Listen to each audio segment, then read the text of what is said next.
Bueno, muy buenos días. En nombre de la Junta Directiva de la Sociedad Venezolana de Otorrinolaringología, le damos la más cordial bienvenida a nuestra actividad online pautada para el día de hoy. Muchísimas gracias a todos ustedes por su participación, por, digamos, la oportunidad de conectarse, tanto nacionales, siempre hay colegas también latinoamericanos, de venezolanos que están dispersos por el mundo, que gracias a toda esta tecnología logran conectarse y establecemos contacto. Bueno, antes de iniciar, queremos agradecer a la empresa farmacéutica Laboratorios Calo por su apoyo y patrocinio en estas actividades.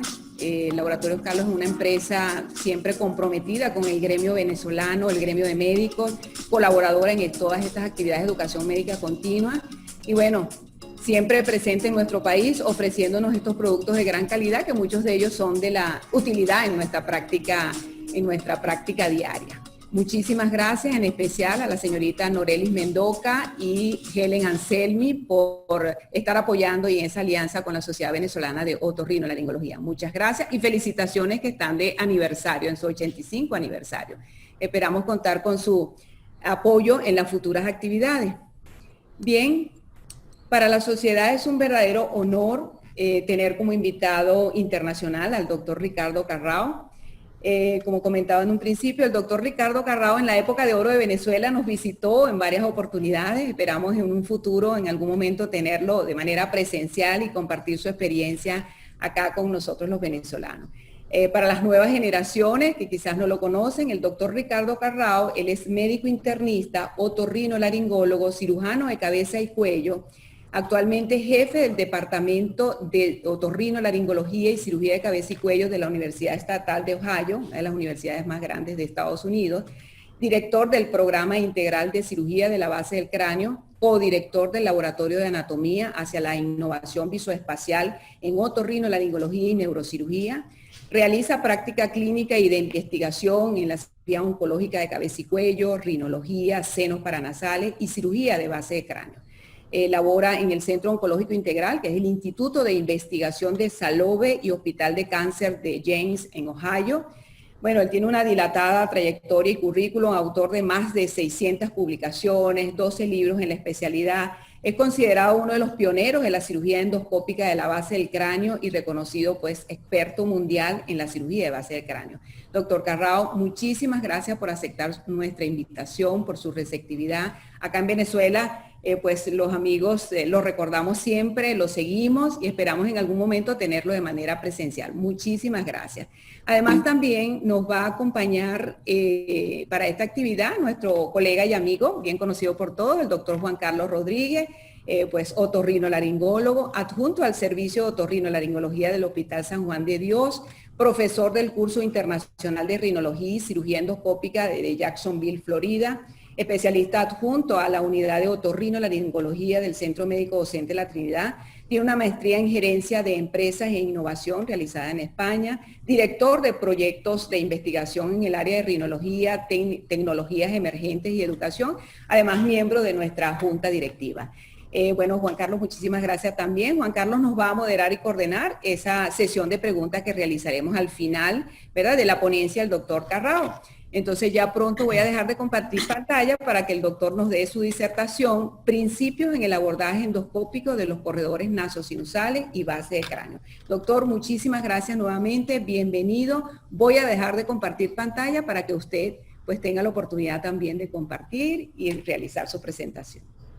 Nada, pues primero que nada, muchas gracias por la invitación. Un placer visitarlos nuevamente, aunque sea virtualmente.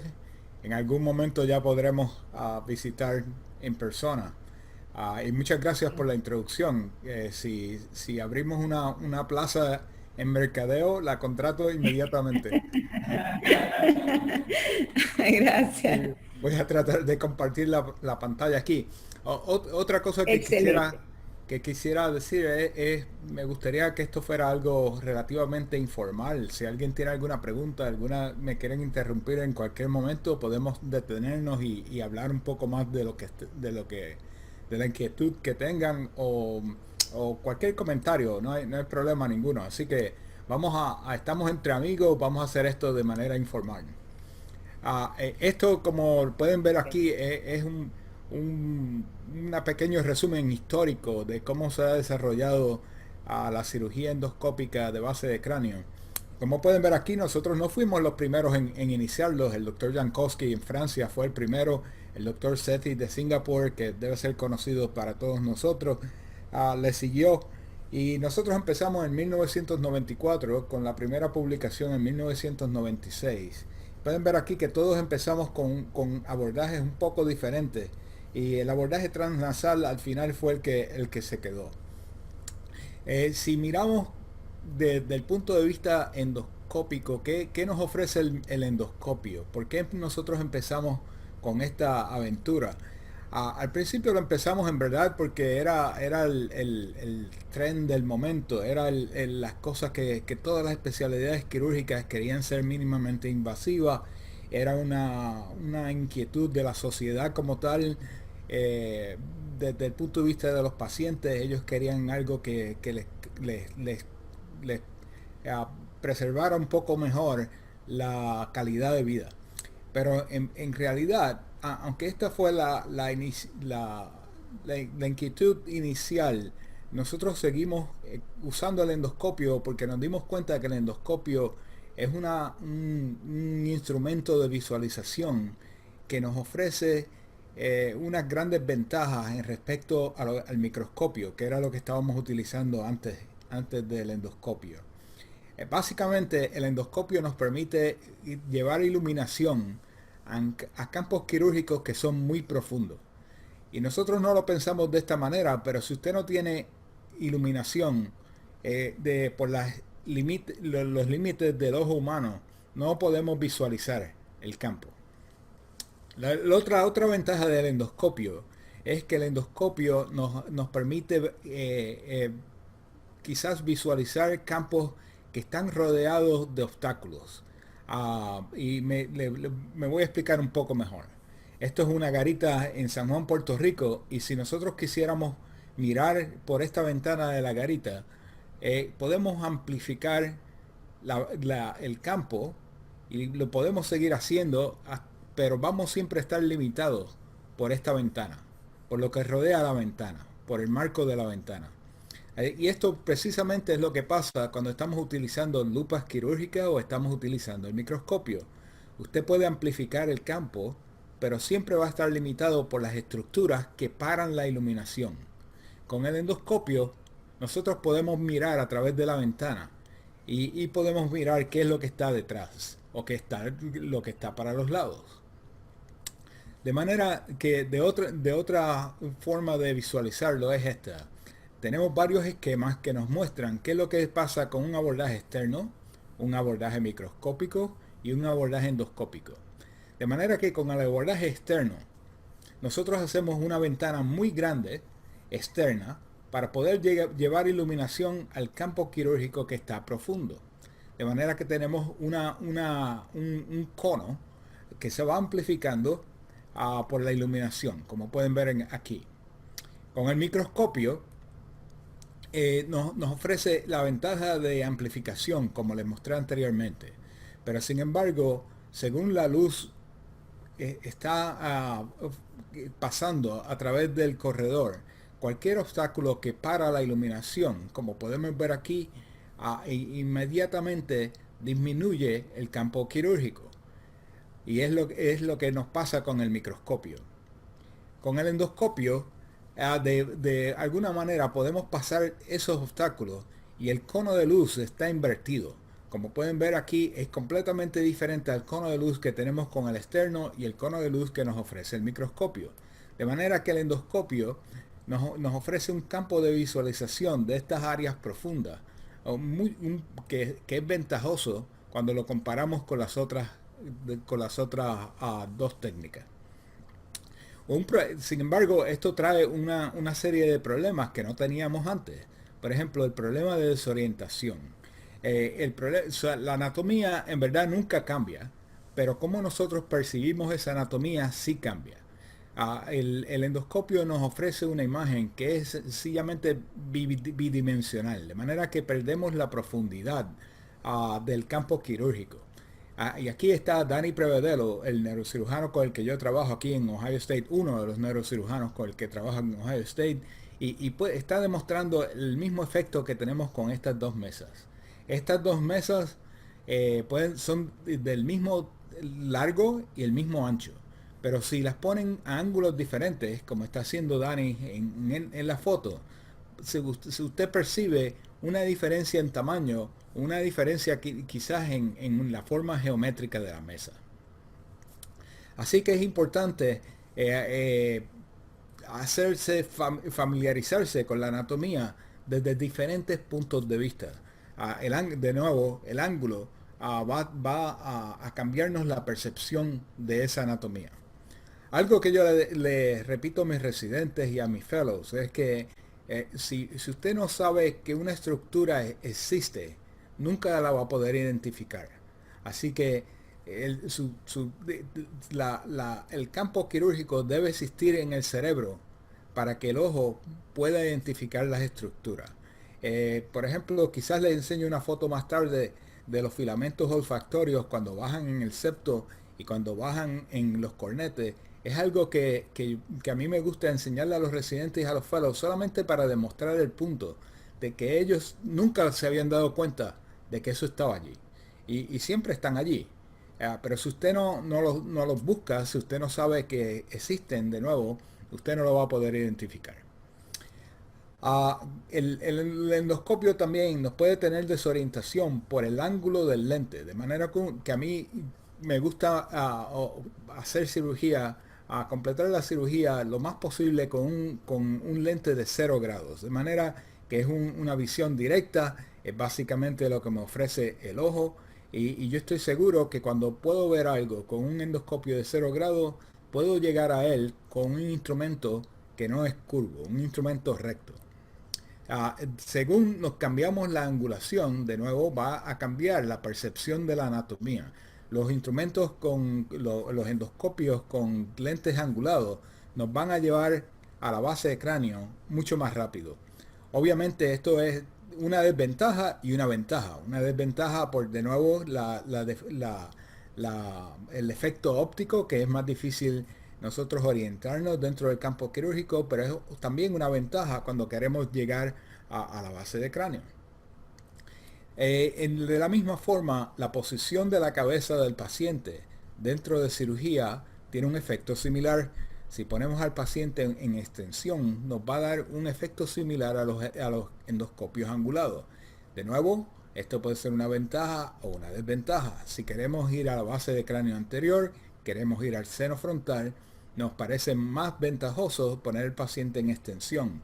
Ahora, si queremos llegar al esfenoide o queremos llegar a la nasofaringe, poner el paciente en extensión nos va a añadir a la complejidad y nos va a añadir a la dificultad de llegar al sitio. Igual ponerle al paciente un poco de flexión, llegaríamos más fácil a la nasofaringe y a la región cráneo-vertebral. De manera que cuando estamos mirando el endoscopio, con el endoscopio, es importante estar seguro que nosotros estamos orientados. Y lo que me refiero aquí, esto sobre todo con los instrumentos angulados y aún con el endoscopio de lente angulado y aún con el endoscopio de 0 grados. La visualización endoscópica es la única forma de visualización donde el cirujano puede desorientarse completamente a dónde está la cabeza del paciente y dónde están los pies. ¿No? Cuando usted está operando con el microscopio, está operando con una cirugía externa, nunca va a tener ese problema. Pero con el endoscopio, ya sea porque el lente angulado no está alineado con la cámara o porque la cámara está rotada, lo que usted cree, si está amplificando mucho el campo, lo que usted cree que es a la derecha o a la izquierda, puede ser para arriba o para abajo. De manera que esto es el ciclo de decisión que le enseñan a los pilotos de caza, de aviones de caza en todo el mundo. Lo primero que ellos tienen que hacer es orientarse. ¿Qué está para arriba, qué está para abajo? Lo próximo que vamos a hacer es identificar la estructura y corroborar que esa es la estructura que estamos identificando. De manera que vamos a entonces decidir en qué dirección nos vamos a mover, qué vamos a hacer con esa estructura y si hay que sacarla, no sacarla o evitarla. Entonces vamos a actuar. Y esto es importante, estos son pasos importantes que hacemos, no los pensamos, se convierte en algo intuitivo, no lo tenemos que estar pensando todo el tiempo, pero es algo que hacemos completamente. Otro concepto que a mí me gusta siempre tocar es que si usted sabe la anatomía de todo de lo que está alrededor del campo quirúrgico, es el equivalente a tener visión de rayos X. Usted va a poder mirar, y lo que me refiero es que va a poder identificar esas estructuras, van a poder ver las estructuras en su mente antes de llegar a ellas. Así que espero que todos entiendan por qué el endoscopio es una herramienta de visualización que complementa a todas las otras que teníamos antes y en muchas ocasiones son superiores. Pero lo que nos dimos cuenta es que cuando nosotros estamos planeando un corredor y estamos abriendo un corredor, en verdad hay dos fases. El abrir el corredor de visualización, por las propiedades que les demostré del endoscopio, ese corredor puede ser muy pequeño. Y el problema es que quizás usted puede ver estructuras y no las puede instrumentar. No puede llegar a ellas con los instrumentos porque el corredor todavía es más pequeño. De manera que si usted tiene un campo quirúrgico, un blanco, que va a estar detrás de esa ventana, hay muchas veces tenemos que ampliar la ventana para poder instrumentarla. Así que yo pienso en esto en dos corredores, el corredor de visualización y el corredor de instrumentación. Y uno es mucho más grande que el otro. Y por eso es que vemos problemas, complicaciones, porque cirujanos pueden ver la estructura, pero cuando tratan de instrumentarla están limitados por los alrededores, las paredes que están alrededor de ellos. Y no pueden completar la cirugía o se meten problemas y no pueden tratar la complicación. Otra forma de pensar en ello es en este esquema que lo que estoy tratando de mostrar es el corredor hacia el esfenoide. Piensen que tienen un blanco al que le van a apuntar en donde sea su campo quirúrgico. Y ese blanco le pueden tirar, ya sean dardos o flechas o balas, como ustedes lo quieran pensar, de manera que no hay nada que interfiera con el paso de esa flecha o el paso de ese dardo para llegar al blanco. Y si lo piensan de esa manera, van a tener un corredor adecuado. Esto lo vamos a demostrar un poco más adelante en la charla. Otras cosas que nosotros tenemos que visualizar es que los corredores nasosinusales no los tenemos en la mente como si fuera un corredor cuadrangular, un corredor que son paredes que son completamente rectas, pero no es así. Pueden ver que el corredor nasosinusal tiene una forma de diamante, más o menos, donde es estrecho anteriormente y de nuevo es estrecho posteriormente y se dilata en el medio, de manera que por el paso de los nervios ópticos y la forma que tienen la órbita, tenemos un corredor que se va achicando según nos vamos moviendo posteriormente. Desde el punto de vista sagital, podemos ver aquí que la base de cráneo tiene una inclinación, generalmente cuando nos movemos de anterior a posterior, de manera que nuestro campo quirúrgico en ese eje también se está achicando. Es más corto en la parte posterior de lo que es en la parte anterior. Y recordar que esa inclinación de base de cráneo es bastante variable. Puede ser una inclinación de manera recta o puede ser una inclinación de efecto de hamaca. Todo esto tiene consecuencias cuando estamos haciendo una cirugía endoscópica. Por ejemplo, aquí en el medio va a ser muy difícil mover el endoscopio sin que se ensucie por contacto directo con el techo de la nariz. Como también debemos pensar cómo vamos a manejar los instrumentos en la nariz. Yo uso mi mano derecha, soy diestro, así que generalmente yo aguanto el endoscopio con la mano izquierda. Esto lo pueden invertir para aquellos que sean zurdos. Y el endoscopio va a estar en la narina derecha. De manera que vamos a poner el endoscopio, lo vamos a en la narina y vamos a usar como fulcro la narina. De manera que ponemos el endoscopio y le ponemos un poco de presión. Esto estabiliza el endoscopio. He visto muchos, sobre todo en cursos, a cirujanos principiantes donde tratan de manejar el endoscopio en el medio de la nariz sencillamente a través del aire, y es muy difícil mantener la estabilidad del endoscopio si usted no hace esto, si no lo apoya en la narina. Y por apoyar el endoscopio en la narina podemos ver aquí que se extiende la longitud de la narina, de manera que tenemos más espacio para el instrumento. Generalmente el instrumento que en la narina derecha va a estar en una posición inferior, de manera que está más o menos en la manecilla del reloj a las 6. Y en el otro lado, en el lado izquierdo, también vamos a tener un instrumento que se pone de manera inferior. De nuevo, esto puede ser variable. Como pueden ver aquí, estamos hablando de por lo menos 3 instrumentos, así que ya estamos hablando de empezar a usar 2 cirujanos a la misma vez.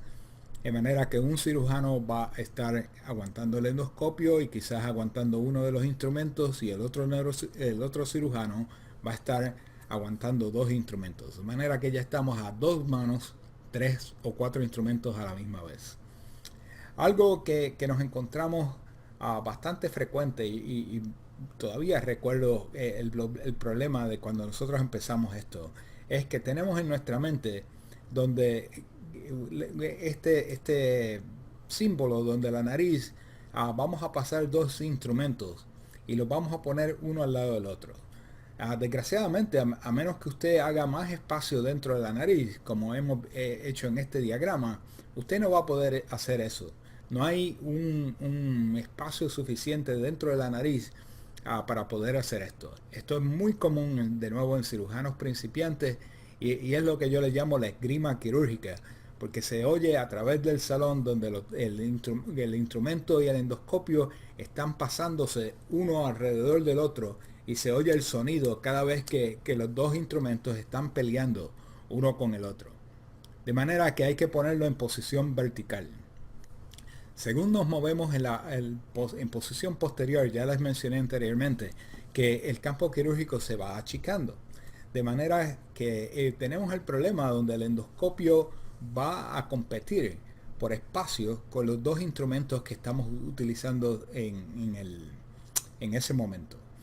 En cirugía endoscópica nasosinusal, generalmente nosotros ponemos el campo quirúrgico o el blanco, la estructura de interés, la ponemos en el medio del monitor. El problema que nosotros tenemos cuando estamos haciendo base de cráneo es que si hacemos esto, quiere decir que el endoscopio y los instrumentos están exactamente enfocados o alineados en el mismo sitio. Y esto vamos a tener problemas de estar ensuciando el lente del endoscopio continuamente. Esto es lo que yo le llamo el problema de palitos chinos, donde las puntas de todos los instrumentos y del endoscopio están compitiendo por el mismo espacio. 2 maniobras que podemos utilizar para evitar esto. Una sería usar instrumentos angulados. Por ejemplo, las succiones nosotros las angulamos para apuntar superiormente, y la otra maniobra es sencillamente abrir un poco más o sacar un poco más de las estructuras nasosinusales, por ejemplo hacer una turbinectomía media para poder acomodar el endoscopio más lateral. Cuando hacemos esto, movemos el campo quirúrgico en el monitor, lo movemos a la periferia. Obviamente queremos tener visualización completa según vamos operando, pero en vez de tener el campo quirúrgico en el medio, está un poco más hacia la periferia, de manera que el endoscopio está más retirado de los instrumentos. Esto es importante sobre todo cuando estamos fresando, porque hay mucho más, el endoscopio se ensucia mucho más fácilmente. De manera que generalmente podemos hacer una combinación de las 2 cosas. Si queremos amplificar el corredor, hacemos una turbinectomía y utilizamos instrumentos que son curvos para arriba. Otro diagrama para ilustrar el punto de la importancia de tener un corredor amplio. un corredor amplio y adecuado para el blanco o la estructura de interés que usted está operando. Aquí tenemos un diagrama que está imitando el corredor nasosinusal de una manera axial, de manera que tenemos dos instrumentos pasando a través del corredor de la nariz. Pueden ver aquí lo que les demostré anteriormente, cómo el corredor varía según vamos moviéndonos de anterior a posterior. Esto está imitando un corredor donde todavía los dos cornetes están presentes. Vamos a hacer una septectomía y cuando hacemos esto, si tenemos una esfenoidotomía bien amplia, vamos a poder mover esos instrumentos a un rango de movimiento que nos permite ir a los extremos laterales de ese blanco. Si la esfenoidotomía no es amplia, tenemos este tipo de efecto, donde entonces nos encontramos que los instrumentos están limitados por el rostro del esfenoide y este fenómeno también lo pueden ver si hacen una celotomía, si abren la silla turca de una manera inadecuada o si abren la base de cráneo anterior de una manera inadecuada, es el mismo efecto. Los instrumentos van a estar limitados por ese espacio que se abrió. Algo curioso es si ponemos un obstáculo en el medio de la nariz, por ejemplo, tenemos los cornetes todavía en el medio, eso no molesta tanto para la visualización, porque pueden ver aquí que posteriormente, mientras más está más proximal al campo quirúrgico, eso es lo que va a molestar más. Así que mientras más proximal esté usted al campo quirúrgico, más la limitación que le da ese tipo de obstáculo. Vamos a saltar algo de esto. Y esto es algo que lo decimos en broma, pero en verdad termina siendo cierto muchas veces. Es que nosotros decimos que sacamos hueso hasta que creemos que hemos sacado demasiado y entonces sacamos un poco más. Sin embargo, pues, esto lo decimos en broma, pero aunque sí es cierto muchas veces, también tiene su límite, porque las estructuras dentro de la nariz tienen su función. Así que si usted saca estructuras que son funcionales, por ejemplo, tejido olfactorio, va a tener también una consecuencia. Así que siempre hay un límite o un balance que tenemos que tener entre lo que estamos dispuestos a amplificar y sin tener una consecuencia mayor para el paciente. Hay ciertas cosas que tenemos que pensar en el corredor. Una de ellos es la edad del paciente. Sobre edad me refiero en los extremos, niños pequeños contra adultos. Podemos ver aquí que el crecimiento craneofacial varía de acuerdo a las estructuras. De la neumatización va en la misma dirección, pero no a la misma velocidad. Sabemos que la neumatización es individual, cada seno paranasal tiene una neumatización diferente, es bastante variable y también depende de la edad del paciente. De manera que neumatización como esta, que está en un paciente que tiene senos paranasales son altamente neumatizados, es ventajosa porque ya la naturaleza nos ha hecho el camino básicamente. Lo único que nosotros tenemos que hacer es sacar las varias paredes que nos dividen un seno paranasal contra el otro y vamos a llegar a cualquier de los campos quirúrgicos de base de cráneo de una manera bastante sencilla. Si tenemos neumatización que no es como la que le acabo de enseñar, ya sea preselar o lo que se llama concal, donde no hay neumatización ninguna. Antes se decía que esto era quizás una contraindicación para un abordaje endoscópico.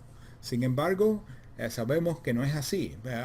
Básicamente con un fresado usted puede neumatizar el seno quirúrgicamente. Sin embargo, obviamente yo prefiero hacer una cirugía en un campo neumatizado que en uno que no está neumatizado, donde va a ser más trabajoso y donde las estructuras no van a ser fácilmente identificadas de forma visual. Todos estos conceptos no son conceptos teóricos, son conceptos prácticos. Esto está demostrado, esto es un artículo interesante del doctor Dan Kelly, con el que tuve el placer de trabajar en Los Ángeles. Y él lo que hizo en este artículo es ir para atrás y ver todos los casos que él operó de segunda intención. Lo que me refiero es, estos fueron pacientes que fueron operados una vez y la cirugía no se completó, hubo que operar una segunda vez y quizás una tercera vez para completar la cirugía. Y básicamente él miró la razón por la cual el cirujano no pudo completar la cirugía. Y esto incluye casos que le refirieron y sus mismos casos. Lo que pueden ver aquí, esto es el resumen de las cosas. En más del 90% de los pacientes, el cirujano inicial hizo una esfenoidotomía o una celotomía inadecuada. Básicamente no abrieron el espacio suficiente para completar la cirugía. Esto es uno de los errores más comunes que nos encontramos en base de cráneo. De nuevo, repitiendo lo que les refería anteriormente, recordar que muchas de las estructuras que vamos a remover durante la apertura del corredor, donde el diseño del corredor pueden ser funcionales, de manera que estamos siempre pensando cuáles son las consecuencias de remover una estructura a la otra. La técnica que utilizamos ya es conocida, una técnica bimanual, de manera que no tenemos que aprender otra forma de hacer cirugía. Lo que estamos utilizando es otra forma de visualización. Usamos las dos narinas, usamos dos cirujanos y usamos de 3 a 4 manos a la misma vez. La serie de instrumentos que sigue creciendo. Desgraciadamente, para ser un cirujano mínimamente invasivo es máximamente dependiente de la instrumentación. Usted puede tener habilidades que son sobrenaturales, pero si no tiene los instrumentos adecuados, no va a poder completar la cirugía de una manera adecuada. ¿Cómo aguantamos el endoscopio en cirugía? Pueden ver aquí que los cables y el endoscopio están aguantados de una manera donde no interfieren con el movimiento del cirujano que está disecando. Esto es importante para instrumentos angulados. Generalmente ponemos el poste de la iluminación, donde se acopla el cable de iluminación. Lo queremos al lado, ya sea de lado o hacia la cabeza del paciente. Generalmente los que hacemos cirugía nasosinusal nos encontramos que ese acople está apuntando inferiormente. Esto para cirugía de base de cráneo es desventajoso, porque termina los cables y el acople interfiriendo con el movimiento de los instrumentos. Usar dos cirujanos es tanto una ventaja como una desventaja, pero es una gran ventaja, algo que no pensamos cuando estamos utilizando dos cirujanos, es la ventaja de tener un copiloto. Un copiloto que básicamente está aumentando su campo de visualización. La analogía que yo siempre uso es básicamente guiar su carro, guiar su coche al trabajo todos los días. Usted guía todos los días yendo por la misma carretera todos los días. Y un día quizás su esposo o esposa lo está llevando al trabajo, un amigo lo está llevando al trabajo y usted, en vez de ser el conductor, es el pasajero. Le aseguro que va a haber cosas en esa carretera que ya ha llevado años conduciendo. Va a haber cosas que nunca había visto antes. ¿Por qué? Porque cuando estamos conduciendo nos enfocamos en la carretera y lo que está pasando en la carretera y no los alrededores de lo que está pasando. Y este tipo de fenómeno pasa en cirugía también.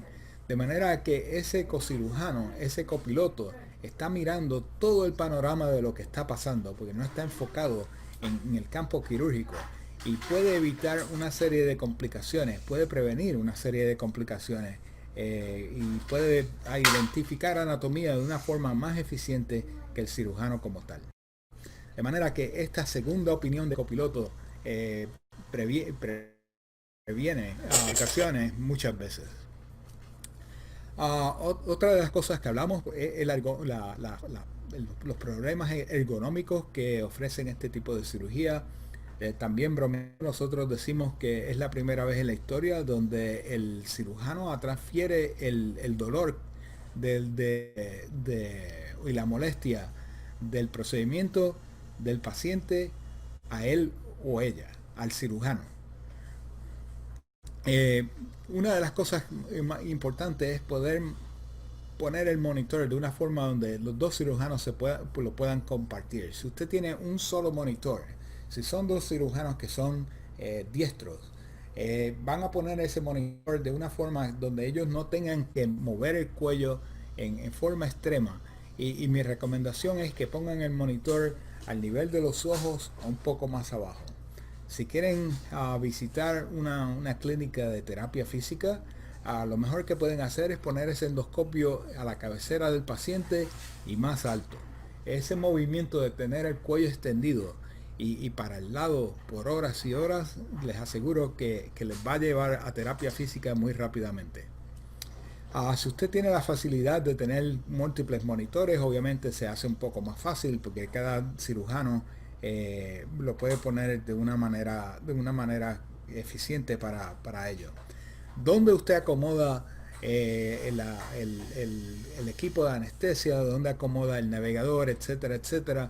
Eso depende mucho de lo que usted está acostumbrado y del tamaño de la sala de operaciones. Aquí en Ohio generalmente ponemos el navegador en la cabecera del paciente y el equipo de anestesia está en los pies del paciente. Pero de nuevo, esto es algo variable. Y de hecho, ¿cómo usted utiliza el cocirujano o dónde está la posición del cocirujano? Es bastante variable también. He visto todas las combinaciones alrededor del mundo en cómo el cirujano y el cocirujano se mueven en sala de operaciones y todo da igual después que usted está acostumbrado. Si usted es zurdo, probablemente quiere irse al lado izquierdo del paciente. También, como les dije anteriormente, en nuestro equipo hay uno de nuestros cirujanos, el doctor Otto, que es zurdo, de manera que él se va al lado izquierdo. Esto trae una complicación respecto a cómo vamos a acomodar la cabeza del paciente. Me explico en un momento. Lo que nosotros preferimos es, cuando estamos moviendo la cabecera del paciente, la movemos anterior, de manera que usted traslada la cabeza anteriormente, mueve el cuello hacia la izquierda y entonces rota toda la cabeza hacia la derecha. Lo que es, no sé si les estoy mostrando las manos, pero básicamente lo que usted quiere es tener las manos de una manera lo más recta posible.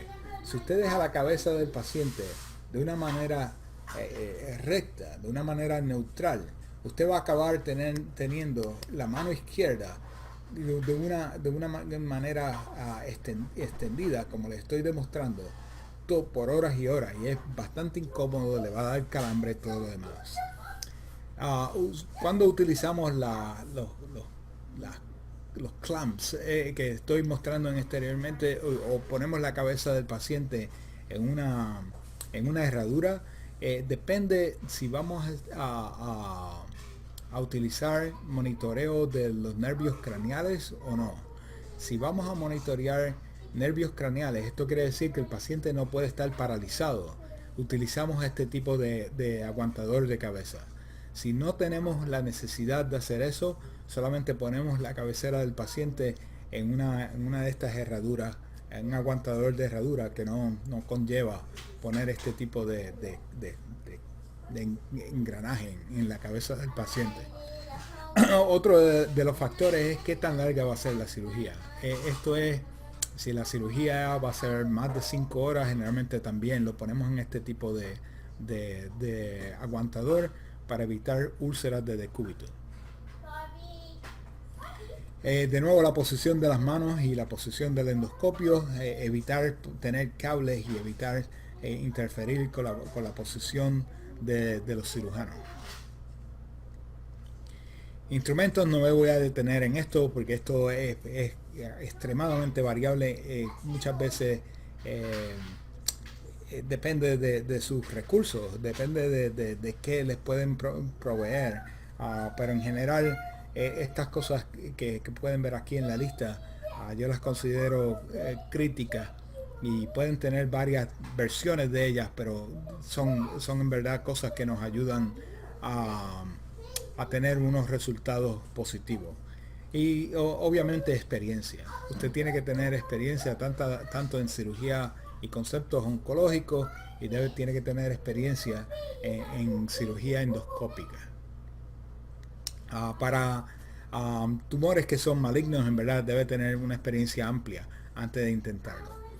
Otra de las desventajas del endoscopio es por estar tan cercano al campo quirúrgico se va a ensuciar, se va a llenar, van a tenerlo que limpiar bastante frecuentemente. De manera que mientras más hemostático, mientras mejor hemostasia usted tiene en el campo quirúrgico, menos va a tener que hacer esto. Así que pueden ver en la lista cosas que nosotros utilizamos: vasoconstrictores, irrigación con agua tibia, generalmente está a 42 grados centígrados.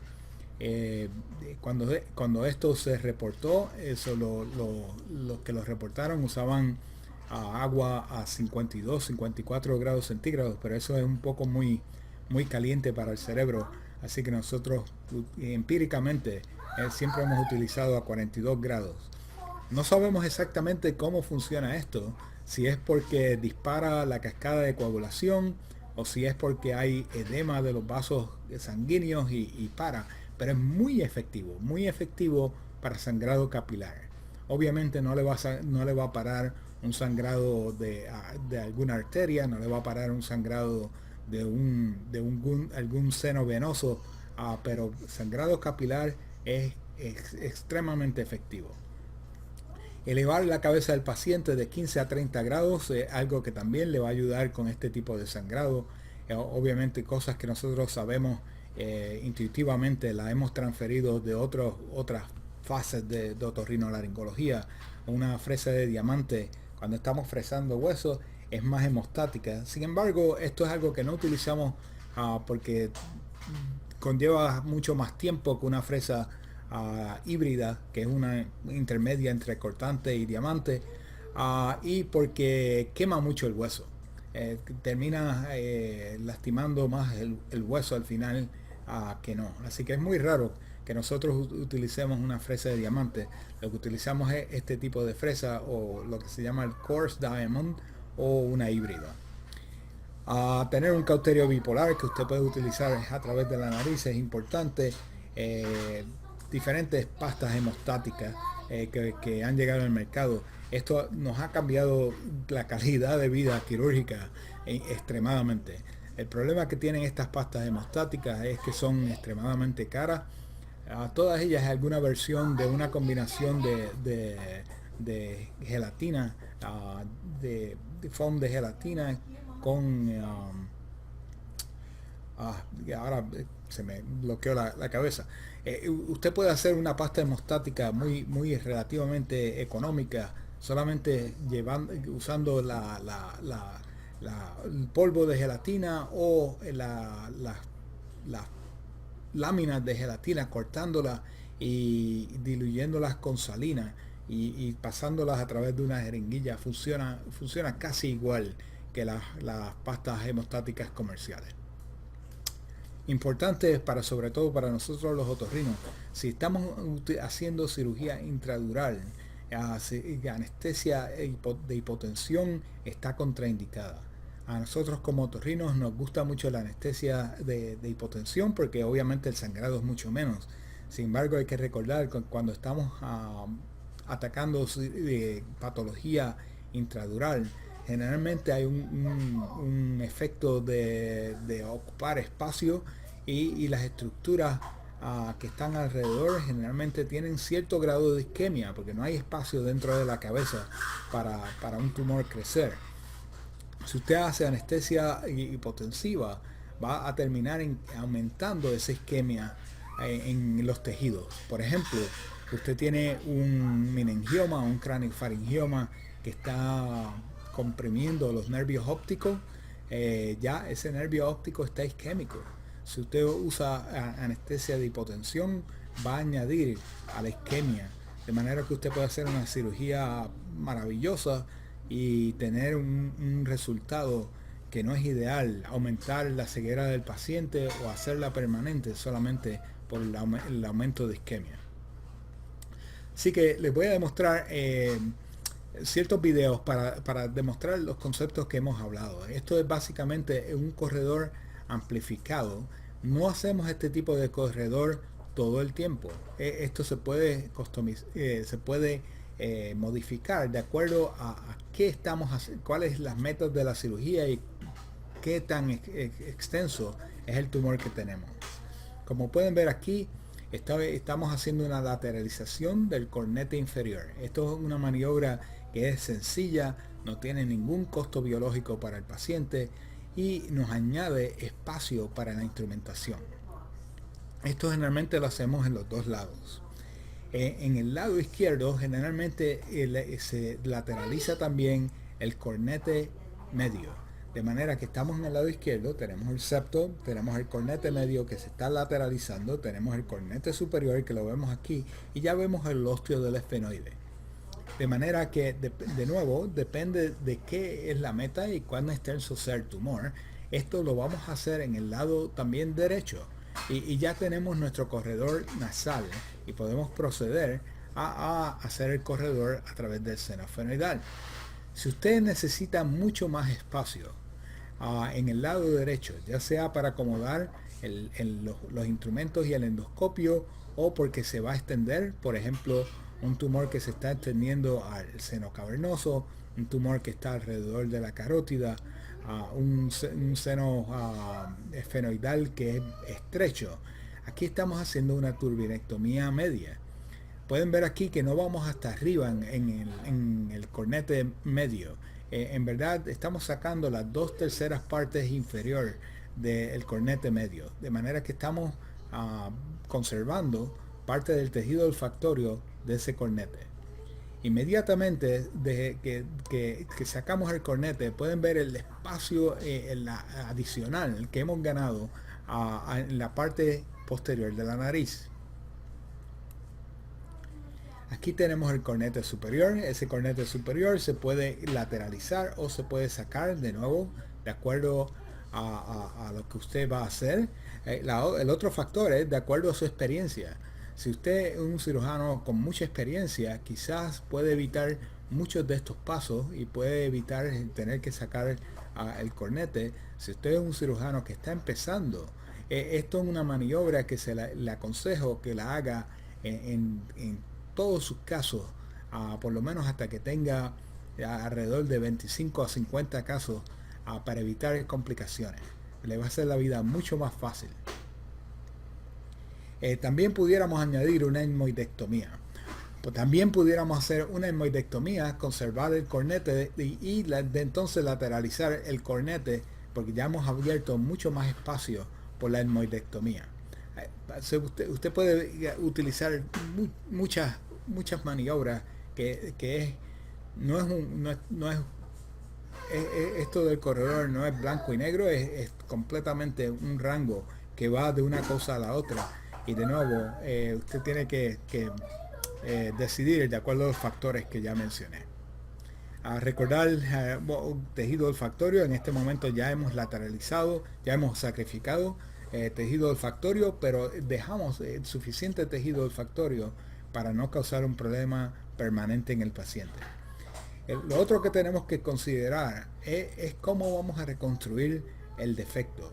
¿Vamos a tener un defecto transdural o el defecto es extradural? Vamos a necesitar un colgajo, vamos a necesitar algún tipo de injerto. Les aconsejo, si usted tiene interés en este tipo de cirugía y si usted hace este tipo de cirugía, que desarrolle la habilidad de tener colgajos vascularizados. Y esto no quiere decir que lo va a utilizar en todo caso, pero cuando usted solamente puede hacer injertos, cuando usted no tiene la habilidad de hacer un colgajo, tiene este tipo de negociación en la cabeza. Usted siempre va a estar negociando entre cuánto va a ampliar o cuánto tiene que dejar para poder aguantar ese injerto. Si usted tiene la facilidad de hacer un colgajo, esa negociación no tiene que existir, porque usted puede hacer el defecto, puede sacar todo el hueso que necesite y al final puede reconstruir con un colgajo que no necesita cornisas para aguantarlo y para acabar la reconstrucción. No voy a hablar mucho del colgajo nasoseptal, ya esto es relativamente conocido para todos nosotros, solamente unos pasos que son importantes. Generalmente el colgajo nasoseptal está basado en la arteria posterior nasal y tiene un pedículo que debe extenderse hasta la pared lateral. He visto esto que son errores again, de cirujanos que no tienen suficiente experiencia, parar la incisión muy medialmente. Si usted hace eso, tiene un pedículo muy corto y le va a dar trabajo para mover el colgajo donde lo tiene que mover. Otra cosa que tenemos que recordar es que la incisión superior debe respetar la cintilla olfactoria, el tejido olfactorio que tenemos acá. Hemos hablado de preservar 1 centímetro, centímetro y medio, etcétera, etcétera, pero ya desde hace bastantes años lo que yo hago es tratar de identificar el tejido olfactorio, ya sea por identificando los filamentos olfactorios, identificando que tiene un color diferente, identificando que los vasos sanguíneos tienen una orientación diferente. Los vasos sanguíneos en la cintilla olfactoria llevan una manera vertical, opuesto a un patrón reticular que pues, se puede ver en el resto del septo. También en muchos de nuestros casos no levantamos el colgajo completamente, hacemos lo que se llama una técnica de rescate, donde el pedículo está decolado de todos los tejidos alrededor. Pueden ver que podemos mover el pedículo para arriba o para abajo y entonces podemos operar detrás de ese pedículo sin tener que levantar el colgajo nasoseptal. Esto lo que le propone es que usted no tiene que levantarlo y solamente hace su cirugía, y si al final entonces necesita el colgajo, usted lo puede levantar en esa manera y no tiene que hacerlo al principio de la cirugía. Algo importante es si vamos a dar para atrás. Si vamos a utilizar la técnica de rescate, otra cosa que debemos recordar es que debemos respetar lo más posible la mucosa del esfenoide. Porque básicamente si usted ha hecho esta técnica y está conservando el cornete, cuando usted va a ver a este paciente en la oficina, no va a poder llegar al esfenoide muy fácilmente para poder debridar si está formando costras. Así que es importante tratar de evitar la formación de costras cuando se usa esta técnica.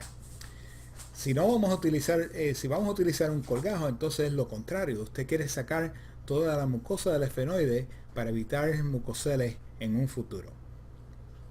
Algo que es un error cuando estamos empezando, sobre todo la percepción de qué es una esfenoidotomía adecuada.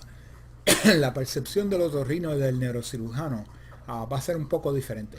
Por ejemplo, si vemos este tipo de esfenoidotomía, para la gran mayoría de los otorrinos, esto es una esfenoidotomía sumamente amplia. Es algo que es mucho más de lo que nosotros hacemos para cirugía nasosinusal.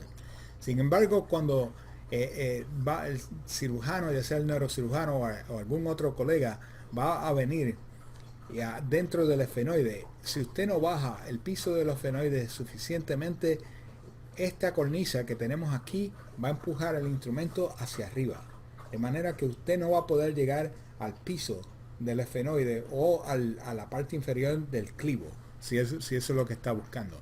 Así que generalmente la parte inferior del rostro la bajamos, la sacamos hasta que lleguemos a la parte más inferior del esfenoide. El esfenoide es como un plato de sopa, de manera que tenemos que visualizar el nadir de ese plato de sopa. Así que al final tenemos una esfenoidotomía como esta. Pueden ver aquí, para ustedes que tengan experiencia haciendo un abordaje microscópico, el abordaje microscópico generalmente se parece circular. El abordaje endoscópico es más bien un cuadrado.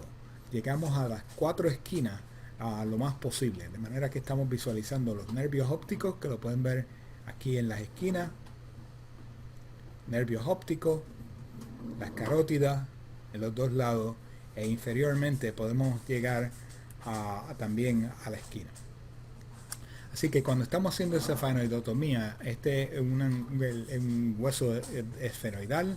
Yo me lo imagino como un poste de goal de rugby, y pueden ver aquí que la parte vertical está formada por la pared lateral del esfenoide y la placa pterigoidea medial, que cuando la estamos mirando dentro de la nariz es la pared lateral de la coana posterior.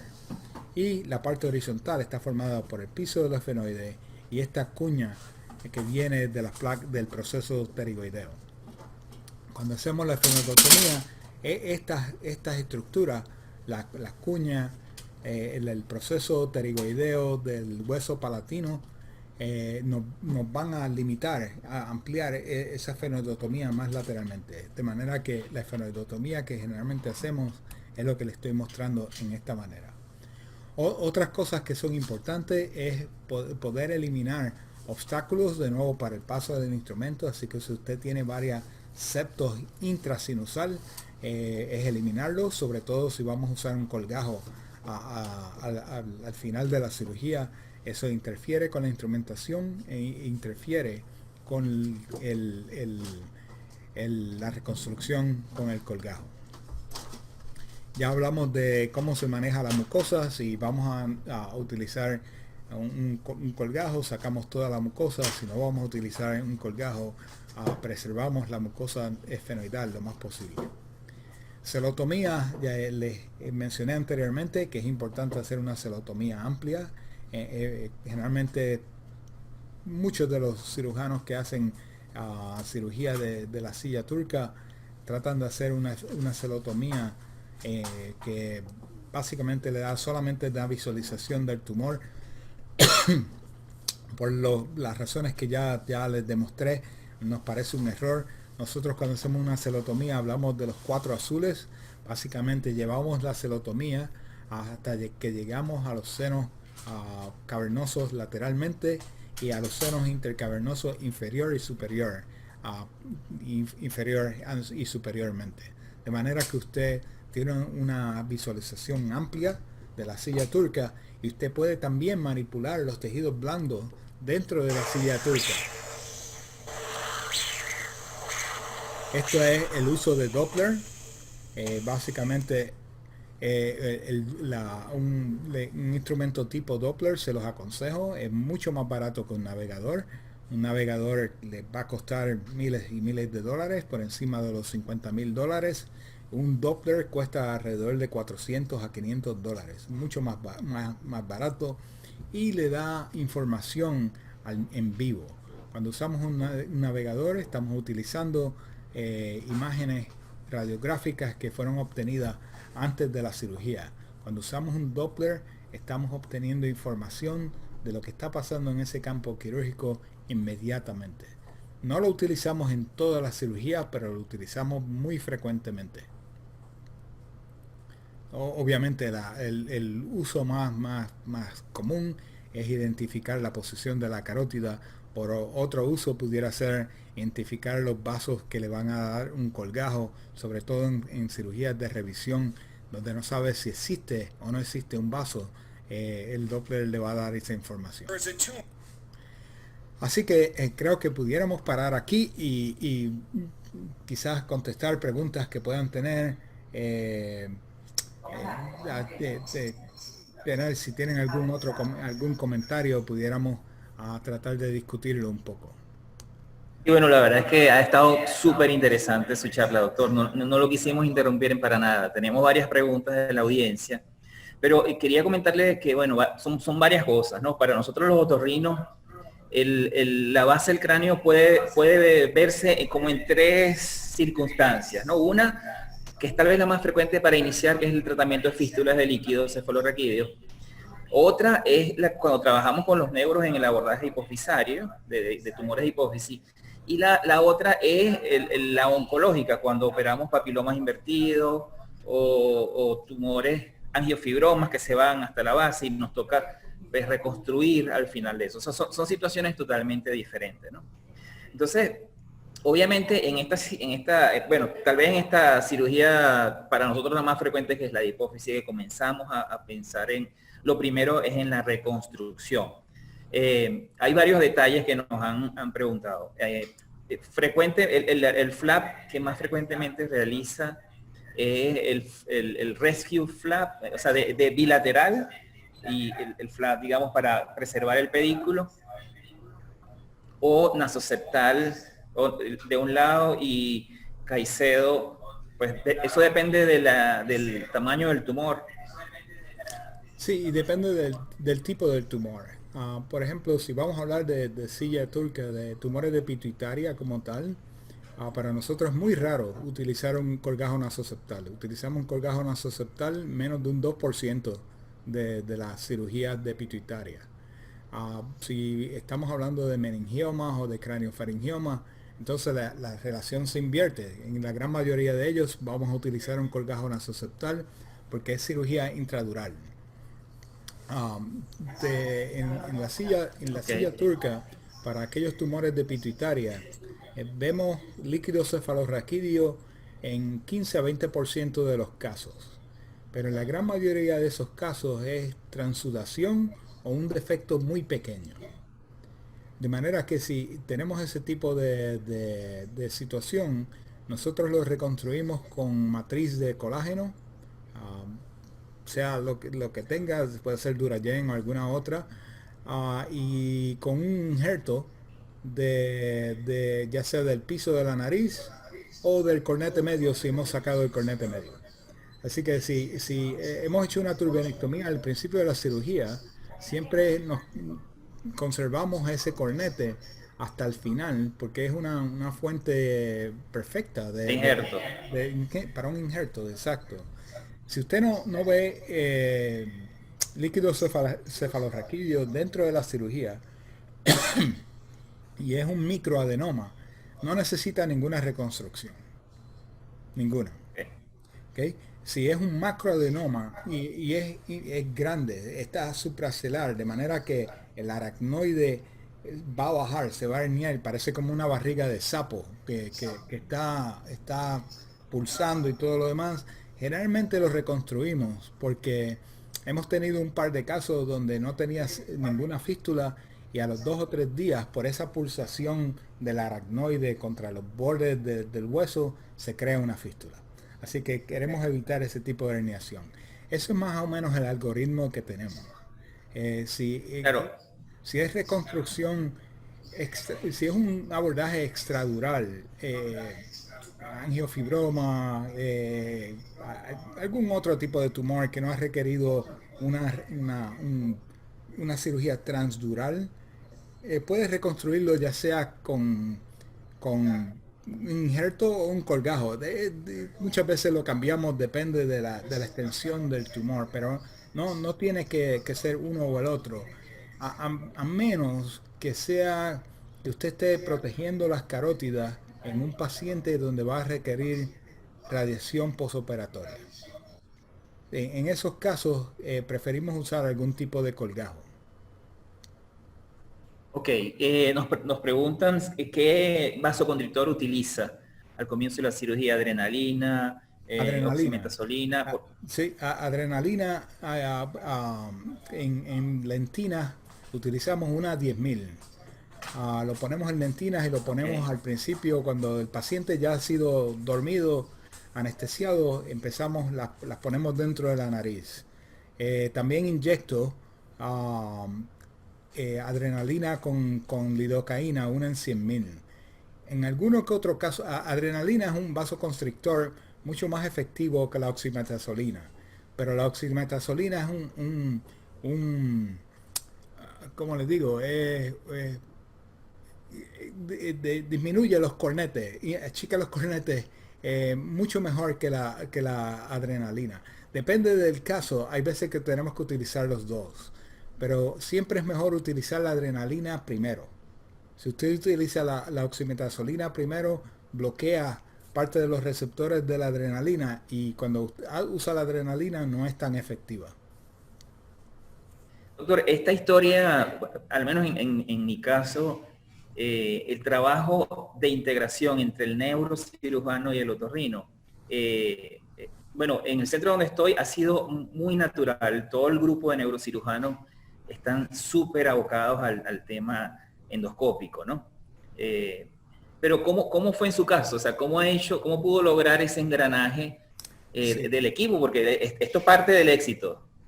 Es personalidades, ¿no? Es naturaleza humana. Yo siempre digo que esa es la parte más difícil de cirugía endoscópica. El resto es cuestión de práctica y de persistencia. Es como todo otro tipo de cirugía. Pero encontrar un compañero donde las dos partes se traten con respeto y que estén dispuestos a aprender y dispuestos a avanzar, y que cuando pasa algo malo no se están señalando el uno al otro, es tu culpa, es mi culpa, etcétera, etcétera. Eso es lo más importante para formar un equipo. En parte es suerte. Ya pasé por varias etapas con esto, de cirujanos, ya no solamente neurocirujanos, pero colegas otorrinos que tienen mucha habilidad, pero no quieren trabajar en equipo. Son más cirujanos alfa, ¿no? Que no son solo para ellos y nada más. Otros que les gustaba trabajar en equipo, pero no tenía la habilidad de las manos. Y tuve la gran suerte de encontrarme en el camino gente que estaban interesadas en aprender y interesadas en formar un equipo.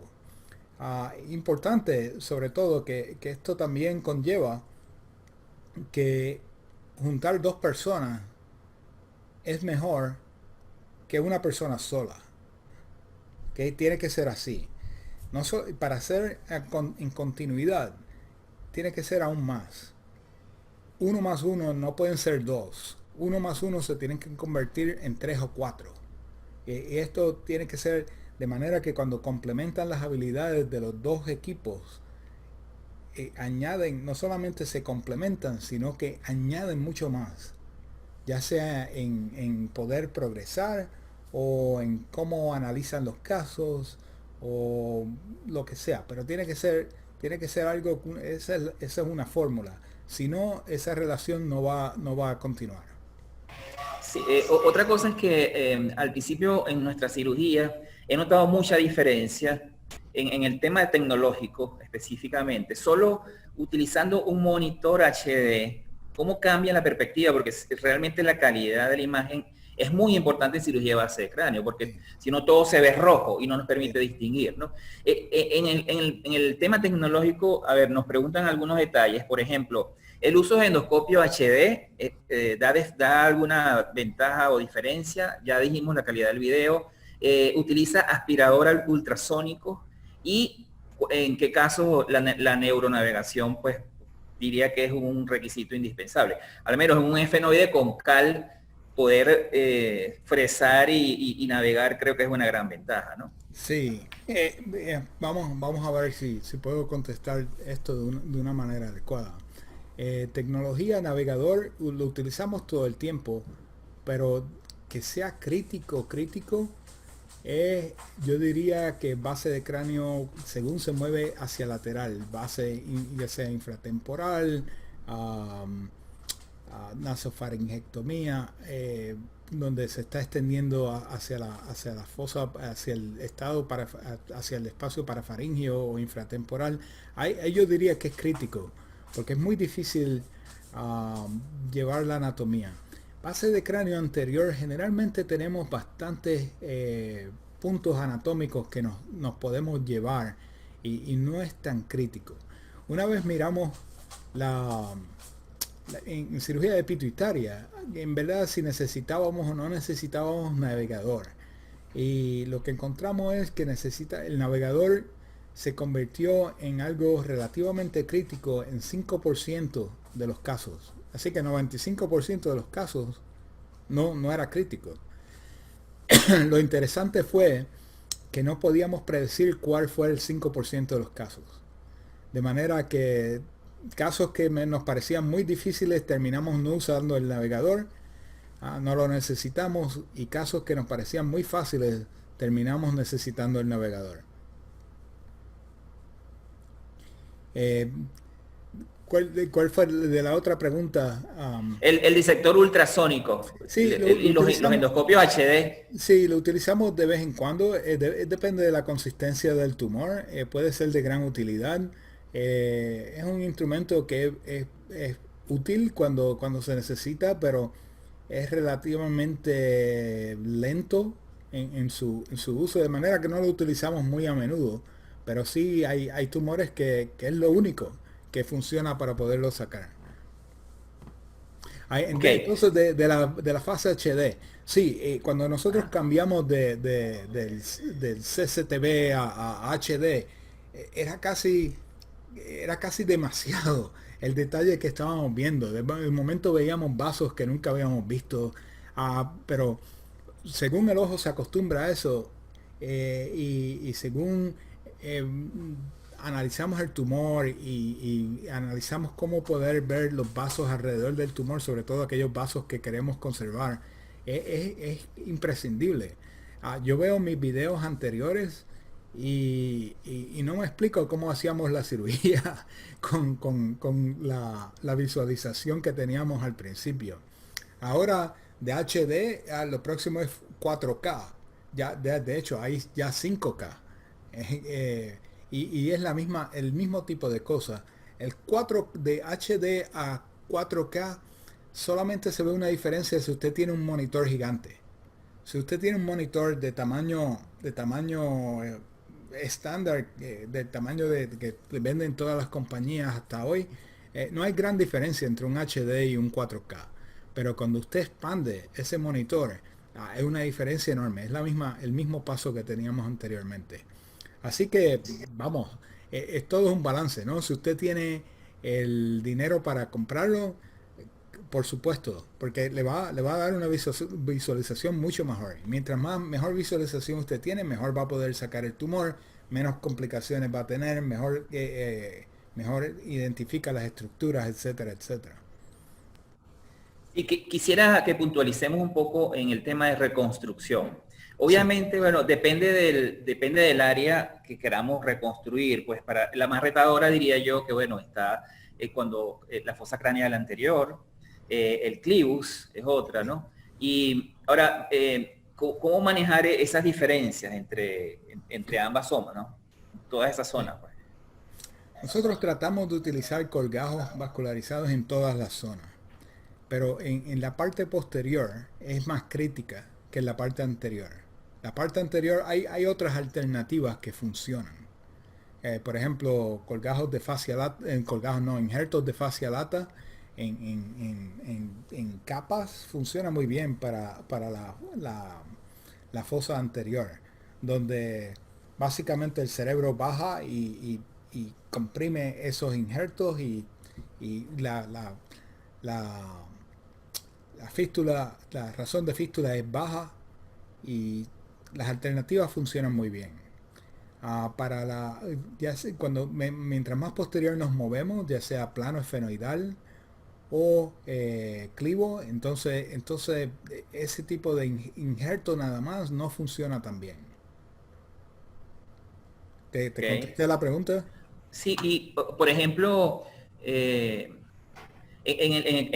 esthesioneuroblastoma, o sea, o para reconstruir fosa craneal anterior, fascia lata, el flap pericraneal, sí. y luego rotar el flap nasoseptal. A veces nos tocó en un caso colocar un poco de grasa en el esfenoide para subir, para como a darle sustento también, ¿no? Igual en el clivus también, porque quedan como espacios vacíos. Sí, eso también. Sí, eso lo utilizamos muy comúnmente. Y la idea es, como mencionas, poder subir el pedículo del colgajo nasoseptal de una manera recta y sin tener el pedículo expuesto al aire. Eso lo utilizamos, yo diría, en casi todos los casos de reconstrucción anterior. Ahora, que nos preguntan la diferencia entre el flap nasoseptal y el flap de rescate. Sí, eso es una confusión bastante común. Ah, Yendo para atrás, hubiera querido darle otro tipo de nombre a la técnica.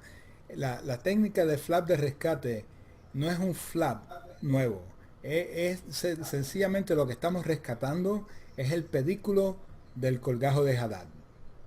Esto lo que conlleva de manera el contexto histórico es que el, el- el- no- de- de- nosotros siempre necesitamos una septectomía posterior y obviamente el pedículo está allí. Así que cuando Sí. empezamos a utilizar el colgado de Haddad, como el pedículo estaba posterior, no queríamos sacrificar el pedículo al principio de la cirugía. Así que lo que hacíamos era levantar el colgajo al principio y entonces hacer la septectomía posterior. Al final de la cirugía, como ya habíamos levantado el colgajo, lo usábamos. Así que terminamos usando colgajo en 85% de todos nuestros casos. Eso incluye pituitaria. Lo que conllevaba era que muchas veces estábamos utilizando el colgado de Haddad para pequeños defectos o defectos que en verdad no tenían una fístula asociada. Así que la técnica de rescate lo que nos permitió fue poder separar el pedículo sin tener que levantar el colgajo. Y cuando pudimos hacer esto, entonces la razón se invirtió. Ahora no utilizamos el colgajo nasoceptal en 85% de los casos. Solo utilizamos otra cosa. Y solamente utilizamos el colgajo para abordajes extendidos de los que ya hablamos. Así que el Ok. colgajo de rescate no es un colgajo nuevo. Es solamente rescatar el pedículo, dejarlo allí, dejarlo en reserva por si acaso lo necesitamos al final. Y Ahora, Caicedo, o sea, una vez que hace el flap nasosectal en el lado derecho, por ejemplo, siempre rota la mucosa del lado contralateral para cubrir el defecto de hueso, que es el siempre, Caicedo. siempre que se pueda. Hay veces que por problemas oncológicos hay que sacrificarlo, pero cuando puedo, siempre he roto el colgajo de Caicedo. Aún más, dejo una cintilla de mucosa inferior, basada inferiormente, y esa la roto encima de la cresta maxilar. De manera que al final, con la mucosa que queda, que es el colgajo de Caicedo, que está basado anteriormente, que es lo que vamos a reconstruir el, el- el- el- el punto donante del colgajo nasoceptal, la parte donante, eh, queda una pequeña cintilla y al final hemos reconstruido la cresta maxilar y hemos reconstruido el septo nasosinusal que había quedado desnudo. Y esto nos ha avanzado el, el sanar del corredor, de manera que antes teníamos costras por 6 meses, ahora tenemos costras por 6 semanas.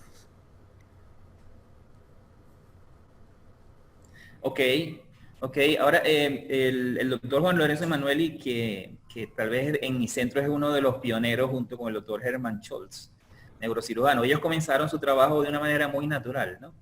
Y pues nos hemos ido integrando el resto de los neuros con los otorrinos y ha sido una experiencia muy buena.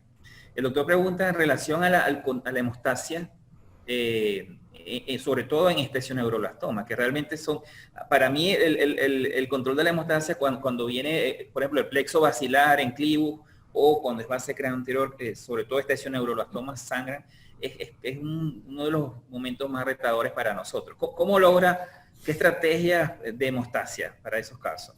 Y depende mucho del tumor. La gran mayoría de las veces ni me preocupo por la hemostasia, trato de debridar el tumor lo más rápido posible, aún esté sangrando o no sangrando, sobre todo aquellos tumores que me permiten hacerlo con el microdebridador, los saco hasta la base del tumor.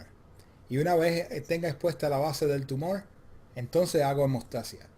Y depende de cuánto esté sangrando, podemos hacer hemostasia con un cauterio succión monopolar, si es que tenemos tumor por encima de la dura y nos protege el cerebro, o utilizamos eh, cauterios de que sean bipolares. Últimamente estamos utilizando el Aquamantis, que es un cauterio bipolar por ultrafrecuencia, muy parecido al Coblator, es básicamente el mismo concepto. Y hay uno que es plano, que es lo que le gusta a los neurocirujanos, pero a mí me gusta más el que tiene dos puntas y es lo suficientemente largo, usted lo puede doblar en diferentes direcciones y funciona muy bien para ese tipo de cosas. Ah, pero si no lo tengo disponible, cualquier tipo de cauterio que sea disponible. Vamos, eso es la gran mayoría de los casos. Hay esthesioneuroblastoma que sangran de verdad. Y eso hay que detenerse y utilizar todo lo que usted tenga, desde pastas hemostásicas a, a cualquier cauterio, elevar la cabeza, todas las técnicas que hablamos anteriormente. Recuerdo un esthesioneuroblastoma cuando estaba en Pittsburgh que tuvimos que parar la cirugía. Sencillamente parar, porque el paciente se iba a desangrar. Apenas estábamos empezando la cirugía y habíamos tenido que transfundir el paciente varias unidades y tuvimos que parar. Ir de manera externa. Nos piden que por favor, si nos puedes repetir cómo prepara esa, para nosotros es el Gelfoam, como la marca. El Gelfoam, sí. El Gelfoam, ese es el que le diluye, lo coloca en una inyectadora o algo así. Exactamente. El Gelfoam viene en las plaquitas, que es lo que generalmente tenemos en sala de operaciones todos, pero también viene en polvo. Que es lo que utilizábamos para inyectar las cuerdas vocales en otro tiempo. Si consigue el polvo es mejor, pero si no tiene el polvo, lo que yo hago es cojo la plaquita y la corto en pedacitos lo más pequeño posible.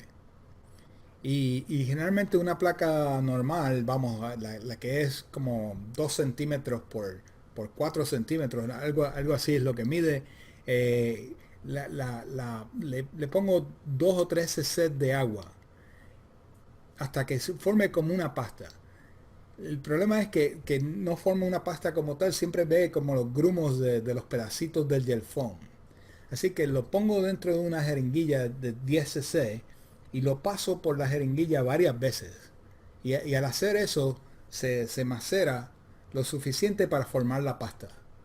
Y entonces ese material lo inyecto con el inyector como si fuera el Flosil o si fuera alguna de las otras pastas hemostásicas que tenemos. Y sobre todo en senos venosos, que usted lo puede inyectar con cierta presión a donde está sangrando, funciona muy bien. ¿Es frecuente el uso, o sea, con qué frecuencia utiliza los colgajos pericraneales? Por acá preguntan en relación al colgajo para cierre de defectos en base de cráneo. Sí, generalmente son casos oncológicos donde no tenemos el colgajo nasoseptal porque está invadido por un cáncer. En esos casos trato de utilizar el colgajo pericraneal. ¿Cuántas veces lo utilizo? Diría 4 veces al año. O sea, no es algo muy común. Últimamente tuve 2 casos relativamente raros donde siempre uso fascialata por encima del colgajo. Por si acaso el colgajo no funciona, tiene algo en reserva. La ventaja de que les da el colgajo en verdad no es tanto como para la fístula, sino para sanar rápido. Cuando no utilizamos colgajo, tarda bastante en revascularizar los injertos. Así que utilizo el colgajo, la costra dura mucho menos. Mucho menos. Okay. Nos queda una pregunta en relación a la órbita. Si, reconstruye la pared medial de la órbita en patologías en las que se tenga que abrir la periórbita con colgajo, o hay casos en que no la reconstruye esa pared. Si hay que sacar la periórbita, generalmente tratamos de reconstruirla. El problema de reconstrucción de la parte medial de la órbita es difícil y generalmente no funciona muy bien de manera endoscópica. La que he visto que funciona mejor, todavía es un poco deficiente, pero funciona mejor, es algo que fue publicado por el grupo francés de Lariboisière hace varios años. Ellos lo que hacen es que ponen una lámina de silicón, como se hacía anteriormente para el piso, y ponen un tapón nasal para aguantarla en su sitio. El tapón nasal lo sacan a los 7 o 10 días, pero dejan la placa de silicón por lo menos 4 a 6 semanas. Y lo que pasa es que se forma como una capa de fibrina por debajo de la placa de silicón que mantiene la grasa de la órbita en su sitio, y cuando se puede llegar a las 4 o 6 semanas funciona muy bien. Se forma como otra periórbita básicamente. Si no puede hacer eso, generalmente tenemos que tener algún abordaje abierto para poder reconstruirlo. Endoscópicamente sí la puede cubrir con un colgajo. Eso protege la grasa, pero no me parece gran ventaja. No llega a reconstruir sólidamente la órbita, de manera que el paciente todavía va a tener enoftalmos, que es lo que queremos evitar. La grasa, Claro. la grasa No sé montosaliza muy rápidamente. Sí, no sé si quiere proseguir con la charla. Puedo seguir algunos minutos Algunos más. detalles. Sí. Ok, y abrimos otra ronda luego de No, eso y y de la charla finalizamos. yo creo que ya paramos, porque las próximas partes tardaría mucho Ah, más. ok. Sí. La Ok. próxima Sí, parte porque ya fíjese. tardaría por lo menos media hora, 40 minutos más. Ok. Que no los Porque tengo. al principio recuerdo que ustedes describieron el abordaje incluso por una fosa nasal y abordaban ambos efenoides, cosa que Sí. era muy importante. Luego, bueno, ahora se usan los dos corredores, pero ya veo que, bueno, nos hemos expandido todavía un poco más lateral. Ya usamos abordajes prelagrimales, abordaje de Denker, y ahora, más recientemente, los abordajes transorbitarios. ¿Hacia dónde ve esa vía? Esa ruta transorbitaria. Yo creo que vamos a complementar. Están en esa fase donde se están haciendo por, por ver qué se puede hacer, porque lo pueden hacer. Ah, Desde mi punto de vista, yo creo que nos va a añadir bastante. Por ejemplo, en seno cavernoso, podemos llegar a seno cavernoso muy rápidamente a través Sí, de la órbita, sin tener que destruir la nariz en absoluto. Eh, También puede añadir algo en fosa infratemporal, para complementar otros ajá, abordajes, ya sea transantral o a través de la nariz. Eh, Nos facilitaría sacar tumores de la fosa infratemporal que no podemos sacar. Cosas que todavía no le veo mucho uso es, por ejemplo, cuando veo que están sacando meningiomas del ala esfenoidal a través de la órbita. No me parece muy atractivo, porque esos meningiomas se pueden sacar con una incisión hemicoronal que no tiene ningún defecto cosmético. Estamos añadiendo un posible complicación funcional del ojo para evitar una cicatriz que no tiene consecuencia mayor. Y las veces que lo he visto, terminan haciendo un debultamiento del tumor y no sacan el tumor completamente. Así que ese tipo de cosas no me parece tan atractivo. Aunque de nuevo, eh, no quiero ser muy crítico, porque están en esa fase de exploración, que si no se hace, no vamos a saber cuán allá podemos llegar el abordaje. Igual que el nasal cuando empezamos, ¿no? Mucha crítica, pero nadie sabía hasta dónde íbamos a llegar. Empezamos con pituitaria y mira dónde estamos ahora. Eh, sí. Así que son abordajes interesantes. Sí. Después de que se puedan hacer sin complicaciones funcionales de la órbita, me parece muy bien. Sí, que, digamos, al principio cuando nosotros comenzamos en esta experiencia, como otorrinos siempre queremos evitar quitar el cornete medio. Pero luego por la dinámica, como el neurocirujano está acostumbrado a manejar las dos manos, por una parte, y por otra es que me di cuenta que siempre al terminar, yo preservaba el cornete medio y generalmente se formaba allí una sinequia que al final el paciente algunos tenían alteraciones del olfato, o sea, entonces yo veo que, bueno, prácticamente ya casi de rutina, pues hago la turbinectomía media derecha, pues cuando vamos a abordar hipófisis y el flap de rescate, que es lo más frecuente. Ahora, la pregunta concreta es, ¿cómo cuidar ese flap? Porque, o sea, ese flap, sobre todo cuando hacemos flap nasoseptal, ¿cómo cuidar el pedículo, más bien dicho, Sí. ¿no? Y qué hacer después si en el postoperatorio se necrosa. Son dos situaciones a las que nosotros nos preguntamos. Sí, vamos, si se necrosa no hay ningún problema porque no está pasando, lo único que ya no tienes un naso septal si lo necesitaras en un futuro. Pero esa parte ya en ese momento no hay problema ninguno. Lo debridas y ya. ¿Cómo protegerlo? Como los puercoespines hacen el amor, muy cuidadosamente. Sí. Hay que estar muy pendiente de los instrumentos. Así que yo siempre le estoy inculcando al fellow o a los residentes que traten de mirar, que cuando están mirando enfocado muy cerca del campo quirúrgico, de vez en cuando o muy frecuentemente vean panorámicamente para ver qué está pasando con los instrumentos. Así que tienen que tener cuidado sobre todo con las fresas. Si tienen fresas expuestas, que el shaft, el tallo de la fresa, vaya a estar en contacto con el pedículo. Esa es una de las fuentes de daño. La otra fuente es que le ponen tanta tracción que lo rompen, básicamente lo abulsan.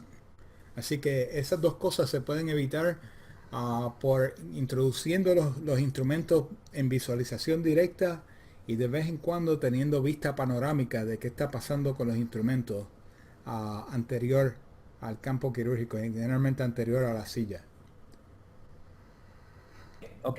Y en relación a la esfenoidotomía amplia, o sea, implica quitar ambas caras anteriores, en el caso que se vaya a rotar un flap, quitar la mucosa, pero ¿en qué caso es que le toniza, pues, o sea, quita el hueso de la pared lateral del esfenoide para exponer tal vez la carótida o claro, en un caso de seno cavernoso, supongo, pero en general, ¿en qué caso es que le toniza toda la parte interna del esfenoide? Sí, vamos, toda la parte interna sería extremadamente raro. La parte anterior, lo que sería la fisura orbitaria superior, lo hacemos para decompresión. Por ejemplo, decompresión de meningiomas, en verdad que no estamos tratando de sacarlo, sino de comprimir los nervios. Sacamos la pared ósea. Para la carótida lo hacemos cuando tenemos que movilizar la carótida o comprimir la carótida lateralmente para llegar a un tumor que está por detrás, ya sea un granuloma de colesterol o ya sea un cordoma. Esas son las dos situaciones más comunes donde las tenemos que hacer. Ok. Ahora a ver, déjame buscar aquí otra Ok, en cuanto a obviamente las cirugías son electivas, la cirugía de base de cráneo y pues no hay patología sinusal generalmente. Pero ¿qué pasa si hay alguna patología sinusal y hay que hacer la cirugía? ¿Hay alguna Sí, consideración? sí, sí, definitivamente. Hay varios tipos de patologías que nos las encontramos de vez en cuando. Primero, infecciosa. Si usted tiene una sinusitis crónica donde encuentre mucosa que está inflamada, etcétera, etcétera, pero sin pus, generalmente sin secreciones purulentas, generalmente proseguimos con la cirugía. No hay problema. Si vemos que hay algo agudo, de manera que hay secreciones purulentas, paramos la cirugía, tomamos cultivo, pudiéramos hacer el abordaje, completar, por ejemplo, hemoidectomía o esfenoidotomía, etcétera, etcétera, pero no proseguimos. Paramos ahí, tratamos al paciente hasta que esa fase aguda ya esté bajo control y volvemos otro día. Bolas fúngicas, la misma cosa. Las sacamos, las tratamos y volvemos otro día. Ok. Eh, Papiloma es un poco más variable, depende de dónde esté, depende cuál sea. Creo que si son papilomas invertidos, paramos la cirugía, lo sacamos, esperamos por la patología y volvemos en otro día cuando ya esté sana la mucosa. Si son papilomas oncocíticos, no hay problema ninguno, se puede proseguir. Ok, bueno, nos preguntan un poco en relación a complicaciones. Obviamente, bueno, en cirugía de base de cráneo 3 a 8% en general, bueno, está descrito que puede haber la más temida que es el daño de la carótida, ¿no? ¿Hace algún gesto, digamos, como preventivo, por lo menos dejar el área abdominal, que generalmente es el patch de músculo, que es el que más efectivo se coloca, ¿no? Pero hay algo que utilicen, que hagan, Sí, previendo alguna... primero que nada, si tengo un paciente que es de alto riesgo, pues, vamos, una pituitaria está a cierto riesgo de la carótida, pero la incidencia es muy baja. Pero si es una nasofaringectomía, un cordoma donde se está metiendo por detrás de la carótida, un paciente que ya ha sido operado anteriormente, se le ha dado radiación, nos preparamos un poco mejor. Tenemos sangre lista dentro de sala de operaciones, no en el banco, dentro de sala de operaciones, ya lista para usarse. Preparamos el muslo. Me parece la pared abdominal es muy variable si usted utiliza músculo o no. Y en una emergencia, generalmente la hace, saca el músculo del residente o el fellow, y si están muy apurados, la pared abdominal hay ciertas complicaciones que quiero evitar. Se pueden meter a- al intestino o algo por el estilo. Sí, formar otro tipo de complicación. El muslo, aunque sean gente que están caquéctica, siempre van a tener músculo en el muslo, a menos que sea un parapléjico. Es más fácil, es más retirado del campo quirúrgico, de manera que no interfiere tanto, así que la dejamos preparada. También preparamos la pared abdominal, pero eso es más bien para grasa. Para músculo utilizamos el muslo más que la pared abdominal. Tenemos monitoreo cerebral, ya sea por SCPs, en caso de que haya algo de isquemia. Tenemos discutimos la situación con el anestesiólogo. Eh, tenemos ¿cómo es esto? Astinosina. Ay, se me está, tengo un bloqueo mental. Eh, lo que se utiliza para parar el corazón. Eh, adenosina, sí, creo que es adenosina, que lo dan y hacen un paro cardíaco temporero. Estamos Ok, seguros que ellos lo tengan disponible. Eh, y tenemos succiones de alto calibre. De manera, succiones número 12, número 14, French, ya listas para hacer. Y cuando estamos cerca de la carótida, le pedimos a las enfermeras que cambien los cubos de las succiones, de manera que no se vayan a llenar, y de manera no tenemos succión. Pues, la succión es indispensable para usted poder visualizar y poder controlar el sangrado. Así que si no tenemos succión, no estamos muertos. sí. Y bueno, ya nos quedan minutos para terminar, pero simplemente para contextualizar en este momento de pandemia, porque de aquí se estima que por lo menos 6 meses, los primeros 6 meses del año que viene estaremos todavía, incluso en este tema, ¿no? ¿Qué protección personal utiliza en las cirugías y qué particularidades, digamos, en este Sí, momento están tomando para cuidado? esto ha seguido un flujo, ¿no? Al principio tuvimos mucha pelea con esto de que usar de PPE y todo lo demás. Hoy en día todos los pacientes se prueban antes de la cirugía, de manera que tienen una prueba de PCR antes de la cirugía. Se les pide que estén en cuarentena después de la prueba. Hacemos la prueba 4 a 3 días antes. Les pedimos que estén no en una cuarentena grande, pero en lo más posible 14 días antes de la cirugía, de manera que no tengan mucho contacto. Ya dentro de la cirugía usamos N95, las máscaras, y utilizamos algún tipo de protección para los ojos. Y Ok. eso es, esas son las cosas que estamos utilizando. Claro. Y bueno, el doctor Ángel Hurtado, en relación a otro tema ya no, o sea, relacionado con poliposis, que quisiera aprovechar la oportunidad que nos haga algún comentario de esas poliposis refractarias, recidivas, si En hay verdad, algo nuevo, algo en verdad diferente que se le pueda... están preguntando a la persona incorrecta en esto, porque ya desde hace varios años, desde que llegué a Ohio, mi práctica cambió bastante. Estamos basados en un hospital de cáncer, así que no sigo pacientes con poliposis muy a menudo. En verdad, para esto deben invitar al doctor Otto, mi socio, tiene una práctica de rinología tradicional, además de la de base de cráneo, y les podría hacer una mejor contestación. Sí, doctor, pero el último, la última. El manejo postoperatorio en cirugías, por ejemplo, de hipófisis o alguna cirugía base de cráneo, ¿cuál sería algunos tips? Irrigaciones bacitracina, retira los Sí, entiendo, expansores en qué entiendo. Sí, momento. sí. O sea, te voy a decir qué es lo que pasa después de sala de operaciones. So, generalmente yo tengo cirugía lunes o miércoles. Así que mi clínica son martes o jueves. Dependiendo de cuándo sea la cirugía, yo lo voy a ver el próximo martes. De manera que si tengo un paciente que lo operé el lunes y le pongo un tapón, termina quedándose con el tapón 8 o 9 días. Si lo operé miércoles, Sí, termina quedándose con el tapón 5 días, 6 días. Así que está basado en cuestiones prácticas.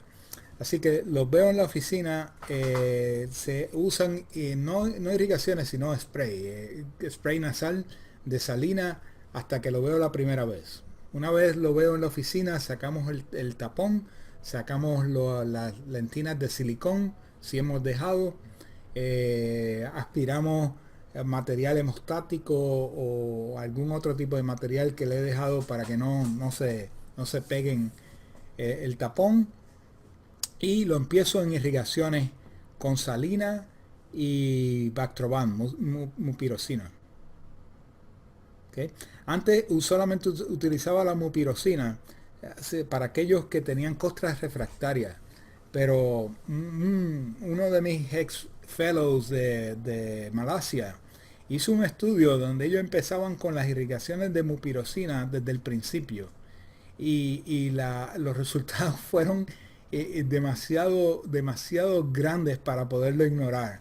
Generalmente los pacientes, las costras les duran muchísimo menos, sanan muchísimo más rápido que cuando lo estábamos haciendo con salina nada más. Mi enfermera quedó maravillada con esto, porque ella es la que le da las instrucciones y ve cuánto tienen que venir, qué tan rápido tienen que venir los pacientes, todo lo demás. Nos hizo una gran diferencia en la práctica. El problema con eso es que estamos promoviendo resistencia a la mupirocina. Richard Harvey de Australia tiene un estudio donde parece que existe. Creíamos que la mupirocina no se creaba resistencia, pero aparentemente sí. Pero por ahora no está funcionando muy bien, así que eso es lo que estamos utilizando. Así que finalmente vi una pregunta que alguien pero, preguntó acerca del Doppler. El Doppler que nosotros utilizamos es el sí. Misuho. Ok, ok. Misuho. Pueden buscar Doppler Kelly Qué bien. y ese es el que utilizamos. Ok. Bueno, muchas gracias, doctor.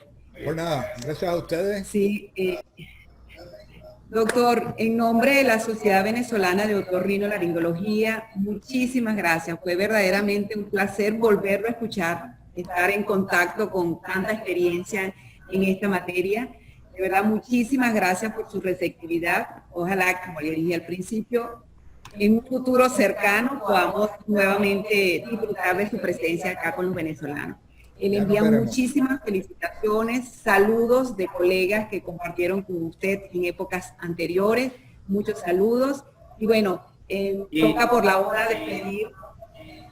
¿Querías Y bueno, comentar? sí, saludar a nuestros amigos de Colombia, al doctor Ricardo Silva, presidente de la Sociedad Colombiana, a nuestros amigos que están, el doctor Manuel Ema en Canadá, una cantidad de venezolanos que, bueno, que están fuera, y que agradecerles también su presencia en esta mañana. Gracias a ustedes. Gracias, Ya, doctor. veremos. Y igualmente, muchísimas gracias al Laboratorio Scalo y a Eventos BITS, que nos ha permitido esta locación por, digamos, hacer posible esta actividad que se ha desarrollado de manera exitosa y fluida. Muchísimas gracias a todos nuestros colegas por haberse conectado, tanto a los nacionales como los internacionales. Hasta la próxima actividad. Próximamente viene la celebración de la Sociedad Venezolana, de su aniversario, la Sociedad Venezolana de Otorrinolaringología en octubre. Para ello tendremos también una serie de actividades. Doctor, nuevamente gracias, y los venezolanos estamos acá siempre a la orden para lo que usted necesite. Gracias, gracias. Nos veremos. Ok, Chao. gracias, doctor. Que pasen buenas tardes todos y hasta la próxima.